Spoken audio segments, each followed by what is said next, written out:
And we know what thirst trapping is. Let's stop being stupid. You know what I mean? You don't come to work in your gym clothes that are super tight unless you're trying to thirst trap somebody. Like, it's an intentional thing. So she is thirst trapping. You're a vice chancellor of a hotel. I mean, not of a hotel. A university. Well, she's a former, yeah. You understand? Now you look like you're one of the girls trying to trap a vice chancellor in a hotel. You know that's not a consistent look. And we're seeing how our young girls are over sexualized, especially the bodies of young black women. Unfortunately, our bodies are just, very well shaped. So it's very easy to sexualize them. That's why our girls get the most likes on Instagram. They're able to have followers as if they're Americans. They don't need BBLs and all that type of stuff. Yes, we're gifted with that. But now when we normalize it, when the older girls who are the ones who are saying, hey, reserve yourself, don't show the wrong signs, don't text men after 9 p.m. unless you are trying to get casual with them. Don't go to men's places as a grown woman. You're in your 30s, you're going to a grown man's place to do what? To play Scrabble. Not a chance. You can. Do you play Scrabble? Yes. Okay. We'll play. I'll win.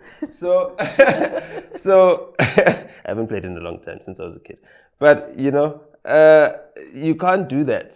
Like, there's certain things that we need to now start calling out, because we haven't called out so much that it's a free-for-all. It's a free-for-all.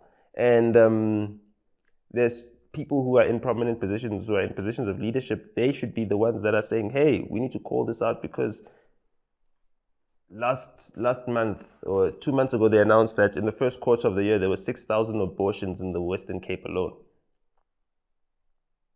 Imagine 6,000 abortions. You know what I mean? If you go on a national rate, that's the abortion rate is higher than the murder rate. What that intrinsically means is that the most dangerous place in South Africa is the womb. That is the most deadly place in South Africa, where human life is most likely to die, is inside the womb. What type of country are we living in where that is a fact that we're just going on normally about? You know what I mean? It cannot be. What is the mind state of women? Because 100% of everyone having an abortion is a woman. What happens to their psyche when they're able to abort children thoughtlessly, as if it's, But people have fetus deletus is a colloquial term. Whatever the reason may be, how is it affecting your mind, your psyche, going on? What type of person are you? You understand? If you went to varsity, you know the girls that had multiple abortions. If you went to varsity. And we know how they turn out. We know the type of guys they end up dating. We know what happens with their life outcomes in most instances. In varsity, they give you monthly birth control tablets and everything else. A lot of varsities in South Africa. We know the girls that would be going in for the emergency contraceptives very often. And you're even told that after 3, you have to stop. It's going to affect you badly. So what worse? Emergency contraceptive is supposed to be working within the first, 72 hours. The first 72 hours or within 5 days at least. Now you're terminating after 6 weeks and all those things. So the child or the cells have developed even further, and now you're removing them. We know the process of abortions at a certain late stage. They crush the baby into small little pieces and pull them out.